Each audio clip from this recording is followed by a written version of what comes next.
नमस्कार, मेरा नाम ब्रिज द्विवेदी है। आप देख रहे हैं इंडिया.com का स्पेशल पॉलिटिकल शो पोल पंच। राहुल गांधी ने वायनाड सीट खाली कर दी है, वहां से प्रियंका गांधी चुनाव लड़ेंगी। उत्तर प्रदेश की रायबरेली सीट राहुल गांधी ने क्यों नहीं खाली की, इसकी क्या वजह रही। दूसरा, इस पर हम बात करेंगे कि उत्तर प्रदेश में जो उपचुनाव होंगे कई सीटों पर, उस पर कितना कांग्रेस अपनी दावेदारी पेश करती है। इसके अलावा हम इस पर भी चर्चा करेंगे कि जो बाकी बाकी चीज़ों पर है, इस तरह से प्रियंका गांधी की जो राजनीति है वो पूरी तरह से एंट्री ले लिया है प्रियंका गांधी ने, उस पर भी बात करेंगे कि इससे कांग्रेस का कितना ग्रोथ होता है। इन सब पर बात करने के लिए हमारे साथ इंडिया.com के एडिटर अरुण चौबे जी हैं। सर, आपका बहुत बहुत स्वागत है। धन्यवाद। सर, क्या लग रहा है, क्या वजह रही कि वायनाड सीट राहुल गांधी ने खाली कर दी लेकिन रायबरेली नहीं खाली की? देखिए, सबसे पहले मैं कहूँगा कि जो कांग्रेस पार्टी का कॉन्शियस डिसीजन था, एक ज़बरदस्त डिसीजन है। कांग्रेस को एक एक देखा जाए तो इंडिया ब्लॉक बनने के बाद में जिस तरह से उन लोगों ने जीत हासिल की है, 2014 के बाद में 99 सीट्स का आना एक तरह से रिकॉर्ड हुआ है, उनके लिए बहुत बड़ी जीत है। और दूसरी बात ये कि कांग्रेस का जो मंथन उन्होंने जिस तरह से लड़ाई लड़ी रियल इश्यूज़ को लेकर, उसके बाद में जो उनको लगता है कि पार्टी जो है रिवाइवल के रास्ते पर चल पड़ी है। बिल्कुल। उस स्थिति में जो जो यंग फेस जो इनका जो राहुल गांधी जो लगातार भारत यात्रा के जरिए और न्याय यात्रा के जरिए लोगों को जोड़ने की कोशिश कर रहे थे, उसका परिणाम उन्हें लगता है कि यथोचित मिल चुका है। और उनका सबसे उसके बाद करिश्मेटिक फेस आप कह सकते हैं जो प्रियंका गांधी हैं।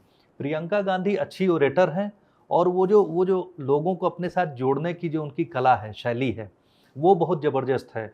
प्लस उनका उनका अपना उनकी अपनी जो पर्सनैलिटी है, वो महिला इशू को उठाकर और जो अच्छे तरीके से लोगों को समझा के अपनी बात को कन्वे कर देना, ये उनकी विशेषता है। उनकी यूँ कहिए कि जो पॉलिटिकल कैपेबिलिटी है, उसको जो कांग्रेस पार्टी है चाहती है कि अक्रॉस द नेशन और साथ में उनका जो मुद्दों को लेकर समझ है, क्योंकि वो शुरू से ये लोग राहुल हों या फिर राहुल गांधी हो या प्रियंका गांधी, बचपन से ही अपने पिताजी के साथ में अमेठी जाते रहे।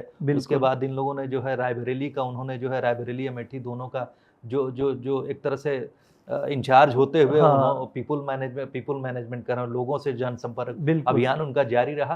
तो पल्स बेहतर ढंग से समझती हैं। और प्लस महिला मुद्दों को लेकर जिस तरह से हमारे यहाँ इस समय राजनीति में महिला फोकस जबरदस्त है, किसान और गरीब और युवा के साथ में एक महिला फोकस बन गया है। पहले इसके पहले 2 इलेक्शन पहले तक इस तरह की स्थिति नहीं थी। लेकिन इस समय जो महिलाओं पर फोकस है, और महिलाएं जो है कई स्टेट्स में, जैसे बिहार में ही कई लोकसभा सीट है, उत्तर प्रदेश में भी आप देखेंगे उन लोगों ने जो है मेल वोटर्स को आउट नंबर कर दिया है। तो उसके लिए उस रिप्रेजेंटेशन के लिए बहुत जरूरी था कि कांग्रेस की तरफ से बहुत, और कांग्रेस में बहुत दिनों से इंतजार भी हो रहा था कि प्रियंका गांधी को फिर से जो है इलेक्टोरल बैटल में लाया जाए। और इस समय जबकि जो 2 सीट से वो जीते राहुल गांधी और 1 सीट उनको खाली ही करनी थी। आपको पता है कि लोकसभा में जो जब इलेक्शन हो जाता है तो उसके 14 दिन के बाद में अगर आप 2 जगह जीते हैं तो 1 सीट आपको खाली करनी पड़ती है।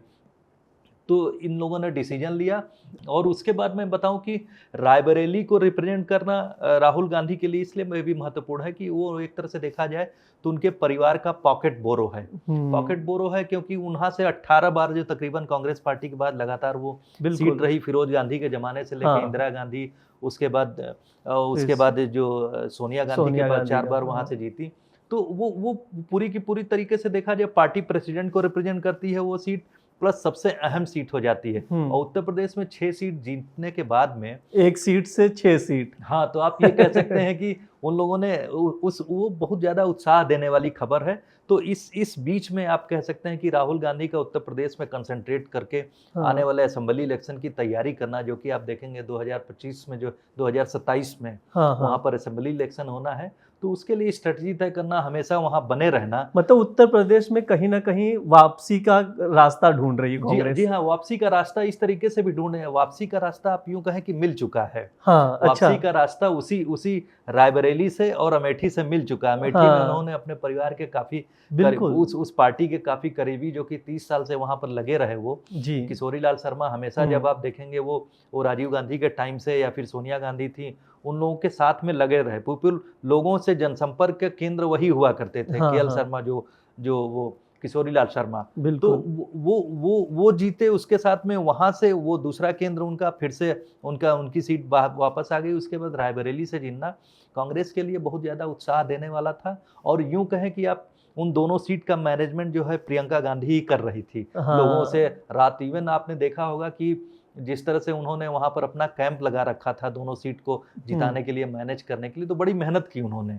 तो हाँ। इस वजह से मुझे लगता है कि उनको वहां पर सीट दिया गया, क्योंकि इलेक्टोरल बैटल लड़ने के लिए उनके पास पर्याप्त अब अनुभव हो चुका है। हाँ। और ये अलग बात है कि अब गांधी परिवार के 3 लोग पार्लियामेंट में दिखेंगे, एक तो राज्यसभा में। लोकसभा, वही चीज मैं भी नहीं समझा कि लोकसभा चुनाव क्यों नहीं लड़ लिया फिर इन्होंने, नहीं, प्रियंका ने? लोकसभा चुनाव इसलिए नहीं लड़ा कि शायद असेसमेंट था, क्योंकि अच्छा। आपने देखा होगा पिछला वाला जो असेंबली इलेक्शन हुआ 22 का, उसमें आपने देखा होगा कि उत्तर प्रदेश की प्रभारी प्रियंका गांधी ही थी। और लड़की हूँ लड़ लूंगी का जो नारा दिया बिल्कुल, गया था, हाँ। वो उन्हीं के इर्द गिर्द पिरोया गया था। महिलाओं के इशू को लेकर उन्हें था कि शायद उससे उसे जो है पार्टी कमबैक करेगी, लेकिन पार्टी का कमबैक उसमें हुआ नहीं असेंबली इलेक्शन में। और असेंबली इलेक्शन के बाद उन लोगों को भाई मंथन तो हुआ ही होगा पार्टी बिल्कुल, में हाँ। कि शायद प्रियंका गांधी का वो करिश्मा चला नहीं। हाँ। उस समय आप देखेंगे कांग्रेस के पास 6% के आसपास वोट था। और इस लोकसभा इलेक्शन में सिर्फ उन्होंने 17 सीट लड़ी। हाँ। और उसके बाद उनका वोट परसेंटेज बढ़ के 9% हो गया, 9+ हो गया है कुछ। बिल्कुल। तो ये बहुत आशा देने वाली खबर थी उनके लिए। हम्म। और इसी वजह से वायनाड को उन्होंने जो प्रिफर किया है, वायनाड से उनको उतारा जा रहा है। और आपको बता दूं कि वायनाड इसलिए भी इम्पोर्टेंट है क्योंकि केरल में जो है, आप देखें कि तमिलनाडु में अलायंस है, केरल में कांग्रेस का अलायंस है, और उसके बाद में इन्होंने तेलंगाना में अच्छी सीटें, वहाँ सरकार है इनकी, कर्नाटक में सरकार है।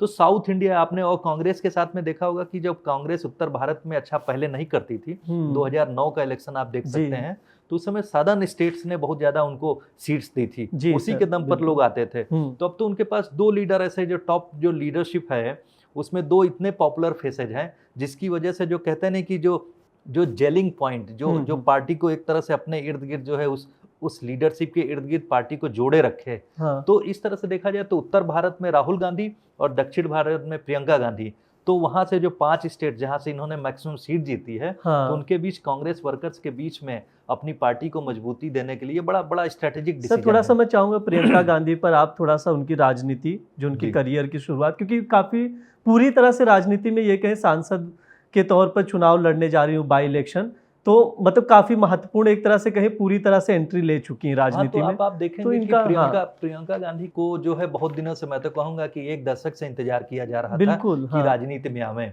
लेकिन हर बार, जैसे पिछली बार भी हो रहा था कि उनको बनारस से प्रधानमंत्री मोदी के खिलाफ लड़ा दिया जाए, लेकिन वो भी डिसीजन नहीं हुआ, क्योंकि लोग ये नहीं चाहते थे कि प्रियंका गांधी जब राजनीति में आए तो पहली ही बार जो है उनको कुछ नेगेटिव चीजें फेस करनी पड़े। तो जब अब इस समय की स्थिति आप देखेंगे, इस समय मोरलेस पॉजिटिव स्थिति, क्योंकि सोनिया गांधी जब छोड़ी सीट तब कहा जा रहा था रायबरेली से भी चुनाव लड़ सकती हैं। हाँ, ये मंथन चल रहा था, लेकिन जो खबरें आ रही थी उसमें ये भी कहा गया कि राहुल गांधी जो है अमेठी से लड़ने को तैयार नहीं है।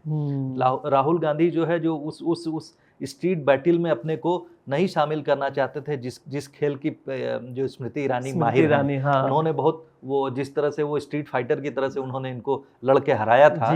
तो वो लोग थोड़ा सा, उससे मैं कहूँ कि कांग्रेस पार्टी में वो कॉन्फिडेंस, ये नहीं कहूंगा कि नहीं दिखा, लेकिन कांग्रेस पार्टी थोड़ा शाई अवे हो रही थी, इसीलिए उन्होंने एक्सपेरिमेंट किया अपने पार्टी में और अपने सबसे नजदीकी व्यक्ति जो किशोरीलाल शर्मा को लड़ा के, और वो एक्सपेरिमेंट कामयाब भी हो गया। तो आप यूं कहेंगे कि जो अभी हम लोग प्रियंका गांधी की बात कर रहे थे, प्रियंका गांधी की जो बातचीत की शैली है, मैं यूं कहूं कि उनकी सबसे बड़ी जो खासियत है, वो मुद्दों की समझ और बातचीत जो विटी तरीके से किसी भी कॉम्प्लेक्स इश्यू को जो है उसको जो है उसके खिलाफ बोलना। आप चाहे, उन्होंने देखा होगा कि उन्होंने बेरोजगारी के मुद्दे पे, महंगाई के मुद्दे पे, और आपने देखा होगा कि और सारे जो क्रूशल इश्यूज थे, बिल्कुल उस पे बराबर जवाब दिया। बीजेपी के जो नैरेटिव को, संविधान वाला जो नैरेटिव था, या फिर रिजर्वेशन की जो ये सब जो 2-3 ट्रिकी इश्यू हो गए, जो कि आपने देखा होगा बीजेपी में जो मंथन पे डिस्कशन चल रही है हार के कारणों को जानने की, उसमें 2-3 कारण ये प्रमुख आ रहे हैं। उसमें 2 कारण ये प्रमुख आ रहे हैं कि हम लोग जो है जो नैरेटिव बना कि संविधान बदल देंगे 400 पार होके, और दूसरा रिजर्वेशन को खत्म कर देंगे। ये जो बहस छिड़ी, इसमें जो पूरी तरह से बीजेपी कामयाब नहीं हो पाई मैसेज कन्वे करने में कि हम ऐसा कुछ नहीं करने कुछ वाले नहीं हैं। करने वाले, लेकिन हाँ। उन सब चीज़ों को, जो उस नैरेटिव को जो है, आप देखेंगे कि उत्तर प्रदेश में फोर फ्रंट पे प्रियंका गांधी थी। बिल्कुल। प्रियंका गांधी की लीडरशिप में जो इस तरह के जो सॉफ्ट इशूज थे, प्लस जो महिलाओं की बात है, जो महिलाओं के इशूज हैं, उन सब चीज़ों को मुझे लगता है कि वो बेहतर ढंग से समझ के जो है लोगों के बीच में कन्वे कर ले जाने की जो कला है, उनकी जो शैली है, वो वही कहूँगा कि वही उनके जो आगे बढ़ने या सक्सेस होने के लिए सबसे बड़ी उनकी पूंजी भी है। उत्तर प्रदेश की बात करेंगे। बीजेपी, अभी ये चुनाव हुआ, बीजेपी को मैंडेट मिला है, लेकिन अभी इसमें ये भी कहा जा रहा है कि कुछ वोटर्स वोट इसलिए नहीं देने गए क्योंकि बीजेपी जीत रही इस भरोसे पे।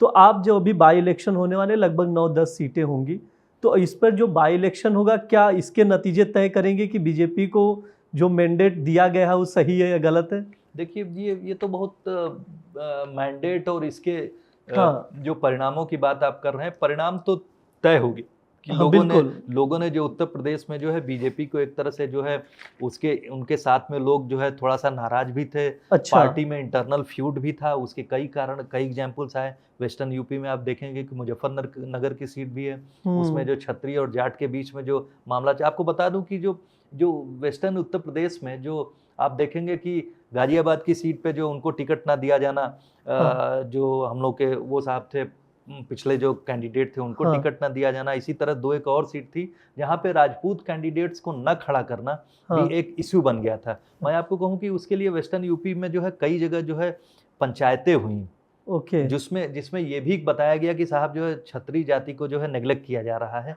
जाटों को प्राथमिकता दी जा रही है। तो ये भी एक छोटा सा कारण नहीं हो सकता है, जहाँ पर कि हम लोग के यहाँ आप देखते हैं कि उत्तर प्रदेश की राजनीति में जातीय समीकरण बनते हैं। अगर हम लोग आरएलडी के जो उनको लेकर आए, आरएलडी से अलायंस हुआ बीजेपी का, बिल्कुल। तो वो जाट वोट बैंक, यानी कि जाट जाति के लोगों को बीजेपी की जो समग्र जो उन्होंने जो वो बनाई थी, केमिस्ट्री बनाई थी जातियों की, उसमें शामिल करने की बात थी। तो उनको था कि ये फुल प्रूफ फार्मूला है और non OBC Jat vote bank plus जो दलित वोट बैंक मिला के हम लोग जो श्योर शॉट जीतेंगे। लेकिन फार्मूला जो पॉलिटिकल अर्थमेटिक है, वो पूरी की पूरी तरह से लोगों की जो मेंटल केमिस्ट्री है, आप यूँ कह सकते हैं, उसके साथ जल नहीं हो पाई, क्योंकि 2 और 2 4 राजनीति में नहीं हो सकता है, 2 और 2 22 भी हो सकता है। तो इस तरह की जो राजनीतिक समीकरण है, वो बीजेपी की जो कैलकुलेशन थी वो गड़बड़ाई है। और आप यूँ कहें कि उसमें जो इंटरनल फ्यूड की बात लोग कह रहे हैं कि आपस में जो है इतना ज़्यादा कॉन्फिडेंस हो गया था लीडरशिप में कि जिसको हम चाहेंगे जिता देंगे, वो भी ऐसा कहा जा रहा है कि कारण बना, क्योंकि रिपोर्ट्स ऐसी आ रही हैं कि उत्तर प्रदेश में चीफ मिनिस्टर योगी ने जो भी कुछ अपने कैंडिडेट्स कहे थे कि 30 कैंडिडेट्स बदल दिए जाएं, उनका कुछ रिकमेंडेशन था, उसको भी माना नहीं गया, ऐसी भी रिपोर्ट्स आ रही हैं। लेकिन ले देके ये आ रहा है कि जो ऑर्गेनाइजेशन में कुछ लोगों ने या पार्टी के लोगों ने जो है, जो रियल इश्यूज से पार्टी हटती जा रही थी बीजेपी, जैसे आप देखेंगे कि अग्निवीर का बहुत बड़ा मामला हो गया था। हाँ। रिक्रूटमेंट में उस नैरेटिव को जो उसमें कांग्रेस ने उसके इर्द गिर्द नैरेटिव बनाया कि जो लोगों की नौकरियां आप कम कर रहे हैं, फौज में भी आप लोगों को 4 साल के बाद निकाल देंगे, जो नैरेटिव बना, ये आम आदमी की समझ में जो ये आया कि सरकार जो है उनके साथ अच्छा नहीं कर रही। दूसरी बात, महंगाई की बात मैं कहूँ तो जो ईटेबल्स हैं, ईटेबल्स यानी जो खाने की वस्तुएं हैं, उनमें लगातार आपने देखा होगा कि इजाफा हुआ जी। तो वो लोगों ने, ऐसा नहीं कि रियल इश्यूज पे लोगों की नजर हट गई। 400 पार का नारा जरूर एक लुभावना नारा था, लेकिन ऐसा आप ये नहीं कह सकते कि आम आदमी महंगाई के बारे में सोचता नहीं है। पेट्रोल प्राइसेज बढ़ते ही गए, ऐसा तो हुआ नहीं कि रिकॉर्ड कम हुआ। ठीक है, चीजें सहूलियतें मिल रही हैं, चाहे रेलवेज में बहुत ज्यादा डेवलपमेंट हुई, सड़कों का विकास हुआ, लेकिन लोगों का ये मानना है कि जो आम आदमी का मानना ये होता है कि साहब हमारा उससे पेट नहीं भर रहा है, बिल्कुल हमारे लिए रोजगार के अवसर चाहिए, हमारे लिए जो बाजार में जो है हमारे पास जो परचेजिंग पावर होनी चाहिए, जेब में कुछ पैसा होना चाहिए। तो ये सब जो आम इश्यूज हैं, इन सब इश्यूज की वजह से जो है आपस में लोगों में एक निराशा का दौर तो चल ही रहा था। शायद उसी का रिफ्लेक्शन था कि लोगों ने जो है एक प्रोटेस्ट के रूप में वोट दिया। प्रोटेस्ट के रूप में वोट दिया तो आप देखेंगे कि जो ओबीसी जात थी, जो non OBC, non Yadav OBC जो है, जो कि माइनस आप यादव कर दें तो रेस्ट ऑफ दी जो ओबीसी वोट बैंक है, उसमें से एक चंक जो है अखिलेश और इंडिया ब्लॉक के साथ चला गया। और ईस्टर्न यूपी में देखेंगे कि ईस्टर्न यूपी की ज़्यादातर सीट जो है वहाँ पर लोग कहते हैं कि फ्लोटिंग वोट बैंक है। फ्लोटिंग वोट बैंक जो है नाराज होता है तो पूरा खिसकता है, तो तकरीबन 7 से 8% इवन रिपोर्ट्स में कहा गया कि ब्राह्मण वोट बैंक यानी ईस्टर्न यूपी में जो प्रभावी वोट बैंक जी। है, जो कि लीडरशिप भी प्रदान करता है, हाँ। तो वो वोट बैंक भी खिसक गया। वो भी कांग्रेस और जो समाजवादी पार्टी के साथ के लोगों में चला गया। उसका एक एग्जाम्पल आप देखेंगे कि अंबेडकर नगर की सीट बिल्कुल, है। हाँ। अंबेडकर नगर में एक रितेश पांडे जो बीएसपी से पिछली बार जीते थे, गए हाँ। उधर, तो वहाँ समाजवादी पार्टी के एक एमएलए ने उनको हरा दिया, जिसको हाँ, खड़ा हाँ। किया गया था। इसी तरह की कई और सीट हैं। तो जैसे आपने देखा होगा कि भदोही में भी सीट हार गए लोग। भदोही में भी सीट जो है, भदोही का नहीं, मैं ये बता रहा था, अयोध्या की बात कर रहा था। अच्छा, अयोध्या में वहाँ के जो है लल्लू सिंह जो है, वहाँ का जो पासी कैंडिडेट था, जो एक समाजवादी पार्टी के एमएलए थे, अवधेश प्रसाद नाम है ना, उनसे हार गए। तो क्या मतलब है? मतलब ये है कि जिस जगह को आपने पूरे नैरेटिव में अपने रखा कि वो सिंबॉलिक था बीजेपी की विक्ट्री का, उस जगह पे हराने का मतलब सिर्फ यही होता है कि जातीय समीकरण से ऊपर लोगों ने वोट दे दिया, जो कि गुस्से में दिया, या फिर आपकी पार्टी में जो लोग वोट डलवाने वाले थे, नीचे के लेवल का काडर, वो आपसे नाराज था। बिल्कुल सर, इसमें ना बाई इलेक्शन पर बात करेंगे थोड़ा सा। जो दलित वोट बैंक है उसको आप किस तरह से देखते हैं? क्योंकि मायावती बाई इलेक्शन में अपने कैंडिडेट बसपा खड़ा नहीं करती मोस्टली, ऐसा देखा। तो इसमें चंद्रशेखर आजाद के पास कितना मौका है, क्योंकि एक सीट इस बार वो भी जीते हैं? देखिए, सबसे बड़ी बात है कि चंद्रशेखर जो है, उनके लिए एक सीट जीतना तो महत्वपूर्ण ही है, क्योंकि वहां पर वो पिछले वेस्टर्न यूपी में अब वो नॉन फेस हो चुके हैं। उनका अलायंस जो है, वो जिस तरह से तैयारी कर रहे थे, उसमें आप देखेंगे कि जो मुस्लिम वोट बैंक है, जहाँ से वो जीते हैं, वहां पर जो मुस्लिम वोट बैंक है, दलित वोट बैंक है, जितने दिनों से वो प्रयास कर रहे थे, उसमें जो है वो पूरा का पूरा कंसोलिडेट हो गया। और जो नॉन बीजेपी, यानी जिनको जो बीजेपी को वोट नहीं देना था, जो लोग नाराज थे, वो लोग उस कंसोलिडेशन के पार्ट हो गए। इस तरह से उनकी विक्ट्री हुई है, जो यानी बीजेपी को नकारते हुए उनको विक्ट्री दी गई, एक तरह से वोटर्स ने प्रदान की। तो उसमें उनकी राजनीति जो इस तरह से आकी दी है कि जो बीएसपी से जो डिसइल्यूजनमेंट हुआ है लोगों का, क्योंकि मायावती जिस तरह से स्ट्रेटेजिक तरीके से लड़ाई लड़ रही थी, उसमें लोगों का ये इंप्रेशन गया कि वो जो रूलिंग पार्टी है उसको अटैक नहीं करके, वो जो है जो दूसरा अपोजिशन ब्लॉक है उसके वोटों का नुकसान कर रही हैं। तो हमारे यहाँ आप यूँ कह सकते हैं कि इस डेमोक्रेसी के जो एक्सपेरिमेंट है, जो चुनाव के दरमियान होता है, उसमें आप ऐसा नहीं कह सकते कि लोगों की समझ को, जो डेमोक्रेटिक समझ बूझ होती है जो चुनाव के प्रति, उसको आप कमतर नहीं आंक सकते हैं। हर जगह लोगों की अपनी कॉन्शियसनेस है। लोग इतना समझदार हैं कि किस तरफ वोट करना चाहिए, अपने वोट को वेस्ट न किया जाए। अब एटलीस्ट हम लोग कह सकते हैं कि हमारे यहाँ जो इतनी कॉन्शियसनेस, चाहे वो आम आदमी हो चाहे खास हो, वोट की कीमत तो एक है, लेकिन सब में ये एक अवेयरनेस है कि अपने वोट का जो है वाजिब इस्तेमाल करना है और किसको जिताना है। उसका जो सिंबल है वो आप चंद्रशेखर आज़ाद में देख सकते हैं कि वो जिस तरह से जीते। बिल्कुल, जैसा कि सर ने बताया, जब कोई कैंडिडेट 2 सीटों पर चुनाव जीतता है तो एक सीट उसे खाली करनी पड़ती। राहुल गांधी ने अपनी सीट वायनाड सीट खाली की, प्रियंका वहाँ से चुनाव लड़ेंगी। ये एक खबर हुई। दूसरी सबसे खास बात जो सर ने बताई कि उत्तर प्रदेश में धीरे धीरे कांग्रेस को रास्ता दिख रहा है आगे भविष्य के लिए। इस वजह से राहुल गांधी ने रायबरेली सीट नहीं छोड़ी। आप लोग भी जुड़े रहिए इंडिया.com से। Thank you.